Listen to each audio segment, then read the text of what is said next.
All right. Let's go ahead and kick this thing off. Good morning, 1 million cups Daytona Beach. Good morning.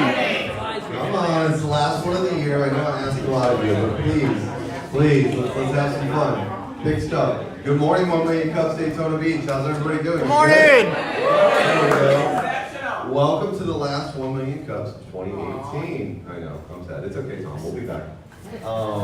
We are very excited today. We've got a wonderful speaker, a guy who's been on the 1 million cups circuit very actively. We'll introduce him here in a second, but wanted to ask any first-time attendees, could you raise your hand?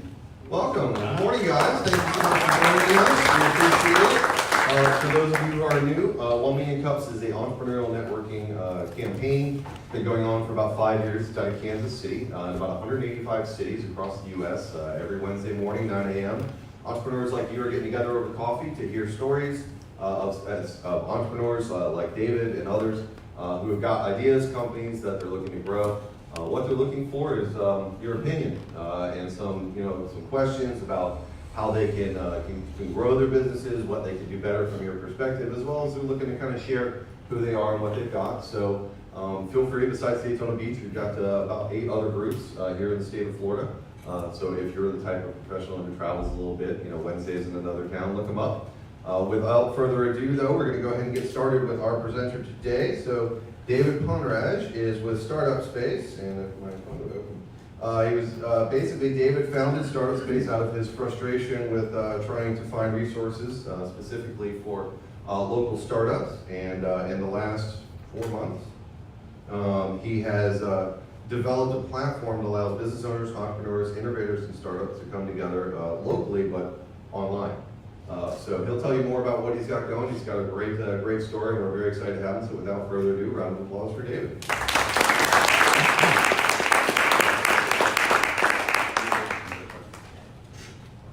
Good morning, everyone. Morning. So, really excited to be here in front of you. Like Tyler said, this is the 13th city in 3 months. Traveled across the U.S., different audiences, but this is a really nice crowd. So, very excited to be here and to finish the year strong. Because of this format, I'm actually going to tell the story of why I started this rather than go through the 7-minute pitch. It all started in 2008, so it's been 10 years in the making. In 2008, I was this bright-eyed college kid, want to go change the world. So I had my business degree, I quit my corporate job, told my girlfriend then, who's not my wife, I'm going to go change the world. So I left the US, went to India, found like 30 families that were unemployed, could not find jobs, had no skills, trained them in making bags. So, the cross-shoulder women's bags, trained them in making that, came back to the US and started selling them. It had a great story behind it. The women, they didn't have a trade, they now knew a trade. They were in their homes now, they were like bike across the city in their bicycles, and it was like a huge empowerment, right, for a small village. Yeah, and it was a great story, but here's the thing. Everybody loved the bags, but I couldn't make it profitable. And I was stuck. So fast forward to 2012. If you are unprofitable for 4 years in a row, the IRS thinks it's a hobby. Right? You gotta understand that. So I had to make the hard decision. I felt really bad. The women were like, "Don't worry about it. You give us a trade. You give us the machines. We can go find employment anywhere else." Right? But then reality hit because it sucks to fail, right? Especially when you want to go change the world. So I closed the business, I wrote down all the lessons learned and said, someday I'm going to revisit this. Went to work for corporate America. So I worked for a company called Nielsen. We have our headquarters actually in New York, but a big office in Oldsmar down in Tampa. By the way, I'm from Tampa, so Floridian just like all of you. Drove here last night. And I did really good. In 7 years, I went from like an analyst to a VP, traveled around the world, looked at large innovations. And then in January of this year, I got that bug. So how many entrepreneurs in the room? Entrepreneurs? So you know what I'm talking about, right? That bug, you want to do something, you want to go do something with your hands, you want to own something, right? I got that bug again and I said, okay, what am I going to do? So I went back and revisited why I failed in the first business. I went and looked at all the notes and said, I got to do something about this. So when I failed, in the months right after I failed, I noticed something. That as soon as I closed the business, I found all these people around me in my community who could have helped me. Like out of the woodwork, right? People are like, oh, have you heard of this? Have you heard of that? And I was like, if I had known this while I was running the business, I wouldn't have closed it. Like there were so many resources that were available to me that I had no clue about. And if you're a small business owner, it actually will make sense to you because when you are a small business owner, you've got blinders on. You gotta make payroll, you gotta talk to your customers, you gotta ship, you gotta do like 15 things in one day. You don't have time to go to a meeting, right? Like you want to go to a meeting, you want to network, but then you also have priorities to fulfill and run your business. And so I was stuck between running my business and finding resources. So I said, how do you fix that? How do you kind of give people the ability to connect with your local communities and run their business, but yet get the help they need? Because if I had the help, I wouldn't have failed, right? And so I quit my job in May. Actually, June 1st was my last day. I quit my job. I launched this platform in about 5 weeks called Startup Space. The idea behind the platform is that I want entrepreneurs in local communities to be able to get help from their own community, right? And I'm looking at people who, for example, single mothers, right? They have to choose between putting their kids to bed at night or going to a meetup. Guess what? They're going to put their kids to bed, right? So how do you then get access to the network? So that's why I came up with Startup Space. You go there, you ask questions from your local communities, and somebody, by the way, if we all start a business together in this room, we'll be really successful because I bet you there's a lawyer, there's an accountant, there's somebody who knows how to do Facebook marketing, there's somebody who knows how to sell in a traditional retail environment. The help is in the room already. How do you connect everybody together so when somebody needs help, they can raise their hand, ask, and then somebody else can give the help, right? That's what Startup Space is. So in the 4 months since we've launched, we have about 1,000 users on the platform. We also have some enterprise users. I'm going to talk a little bit about the platform, but I kind of want to tell you why I started this, right? It was something that deeply resonated with me because I needed help. And funnily enough, now that I started the second business, I'm actually going back to that platform and asking my own questions. For example, anytime you start a business, you have to get some kind of registration, single partner LLC or C Corp, and every time you start a business, those same questions come back up, right? It's not like you figure it out once, you're always going to be that way. So I said, okay, I need to form an LLC. So I looked up, lawyer, CPA, all the people in the Google search ranks, they all charge me like $300 an hour. And I said, that's not for startups, right? So I went and asked on the platform, like, hey, is there a CPA who does this pro bono for startups? Yep, there are actually several of them. Because of search engine optimization, they don't come to the very top, right? Because they're not paying for that big ads that run on Google. I was able to find somebody, get them on the team. They're like, yeah, we'll help you for an hour. We'll tell you what to do. I registered it myself, which, if you don't know, can cost you a lot of money. For example, EIN is free on IRS.gov. But a lot of people pay LegalZoom $75 to get it. I don't know why, because it's a really simple form. If you look at it, both the forms are the same, right? But lack of information keeps you bound to all these other providers who are just going to charge you money and make you unsuccessful, right? Because as a startup, cash is king. It's just like that, there are so many examples of things, if you knew, you would be way better than if you didn't know. And people in your community can tell you that, right? So I'm going to go through the features in a second and explain it to you, but I'll keep that brief and then we'll open it up for questions. All right, so I kind of explained the problem, right? Startups don't have an easy way to get help. And the solution is basically a platform. It's free, by the way, and it's live in the App Store and the Google Play Store. So if you guys want to download it, feel free to. If you download, by the way, and ask a question or answer a question on the app this morning, I've got a Starbucks gift card for your Christmas. So just see me after this. If you ask a question on the app, I've got a Starbucks gift card for you. The way it works is basically it has a basic page where you can ask questions. You go in there, you ask questions, and it connects you. It has something called geofencing. It connects you with your local community. Okay, so it's not like somebody in Asia or somebody in Europe answering your question. It's somebody in your community, somebody for whom that question is relevant and has a relevant answer. We also have a way to kind of feature things that startups might find useful, right? So for example, if there's a new ordinance in town, or if there is a new program where you can apply for a grant, or if you want to showcase an entrepreneur who's done really well this month and kind of want to get the story out there. So you have something called local news, where we publish things that are local and relevant to your network. We also have some other features. These are features that are now paid. They cost one Starbucks coffee a month, and if you're a startup, I know you go to Starbucks. I see a lot of Starbucks. So it's one coffee a month, gets you access to the paid network, which is basically curated information that is dynamic. So let's say for the day you decide to go to Orlando to work, you can change your location in your profile in Orlando, and you get all the startup resources that are in Orlando, co-working spaces, access to the SBDC, or like all the other resources in a city. And it's all dynamic, so you just change your location for the day, you get different resources in different cities. We also have something called Knowledge Center, where we've taken really complex topics, like for example, how to create a lead magnet, how to convert from Facebook, all these other things that you have to be aware of to kind of operate in today's world, right? You have to be on the internet, you have to be selling on the internet.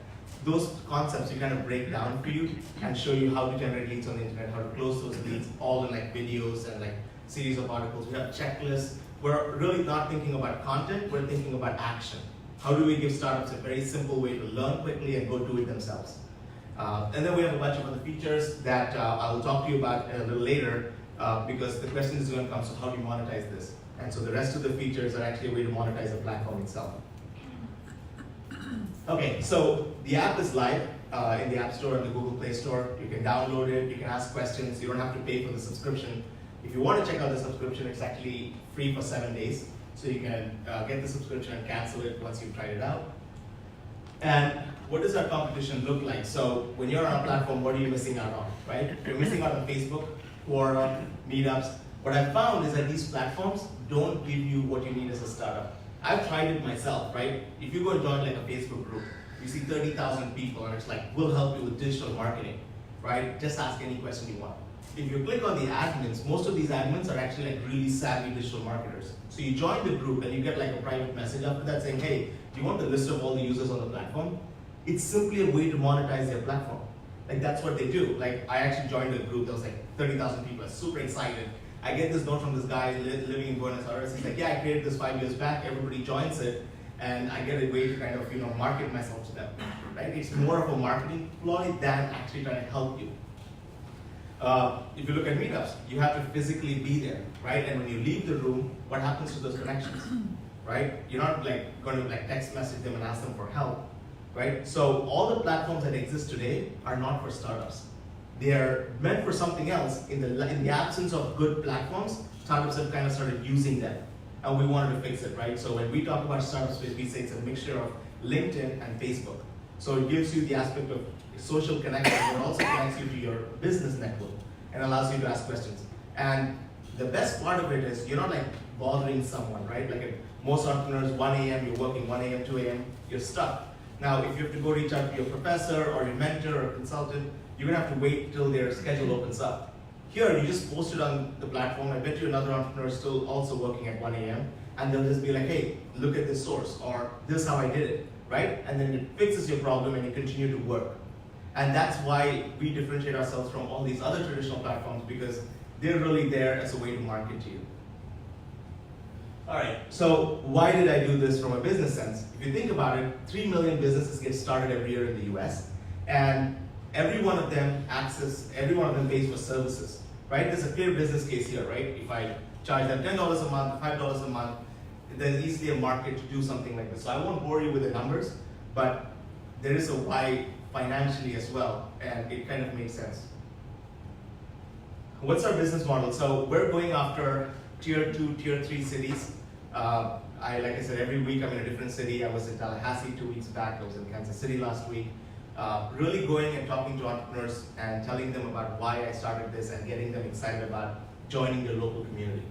And our business model is to go after like 25 cities in the US, spread the word, get them onto our platform, and then go after like academia, go after service providers, and basically get the whole ecosystem put together.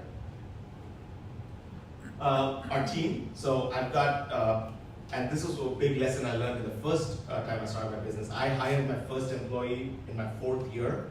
Here, I hired my employee in the first month, right? Because it's all about scale, and I wasn't focused on scale, and I kept telling myself, I'll do everything myself. I learned how to build a website, I learned everything, and that's a big no-no, right? Because you want to do what you're good at, and get people excited about what you're doing. All these people are working with me just because I met them at 1 Million Cups or some other event, and they're like, we love your vision, can we work with you? And some of them actually had skills that I didn't have, and so they joined my team. I've got somebody for communication, I've got somebody for legal help, I've got somebody for digital marketing. All of them just excited to be on the platform and like, we love your mission, let's band together and let's solve this. All right, so what do our customers talk about? So we've been live for 4 months, like Tyler said. So far, the key demographic that we focus on, and I've highlighted here, are single women or mothers under 30. Because I feel like that's the group that is hit the hardest when there is lack of information, right? So the one in the middle is actually a screenshot from the app where this girl wanted to start an AR/VR company. And it's basically augmented reality, virtual reality company. And so she's like, what do I go do? Can I build hardware solutions? These are like complex questions, right? You pay a consultant to answer these questions. I am an expert in AR/VR. There are other experts in the panel. They jumped in and said, don't build this technology. Apple already is giving you an AR for developers toolkit. Build it with the toolkit, show your use case has some traction, then go build the hardware, because hardware is a really dangerous play if you don't have a customer. So she got this, and then she came back and said, I feel so relieved. I just feel so good that I was able to talk to someone and I know what to do now, right? Those are the kind of people who are stuck, who, if they made a bad choice, can cost them a lot of money or could cost them their business, but by talking to people in the community, get the answers, make better choices, and continue to develop their product. And long term, what are we looking at? So, there's so much potential to improve the customer experience of a startup, right? Things like very simple information that they can get wrong, like, how do I get an EIN number? Things like this we want to automate. In the long run, you can come on our platform and literally just build your business off of our platform. That's the future for this startup space. It's a collaboration space for startups. Come here, build your business, launch your business, and when you're successful, you can go build your own platform. A lot of people come to me and say, hey, we're ready to build an app. And I say, well, if you don't have 50 customers who already paid you, don't build an app, right? Because technology can be a big minefield. I go to bed every night at 2 a.m. I was telling Tyler this, like, unless you guys are willing to go to bed at 2 a.m., technology can be a really dangerous minefield. You could spend a lot of time and not get it right. So that's what we provide. We provide actually the whole technology toolkit to come build your business, do your marketing plan, acquire customers, and then when you're big enough, you can move to another platform. We also are talking about things like AI and computer vision, all these other technologies that really don't mean much today, but in the future can really help make this like Facebook, or make this like one of the leading platforms out there today. So I know I spoke really fast. I'm trying to like fit into this other format, but too used to doing the 7-minute pitches. So I'll pause here and we can open up for questions. All questions are welcome. I really appreciate you guys taking the time to come here and listen to me this morning. So thank you. Yeah, that's great. Pretty cool stuff, right? Yeah, round of applause, we like it. Yeah, we think so.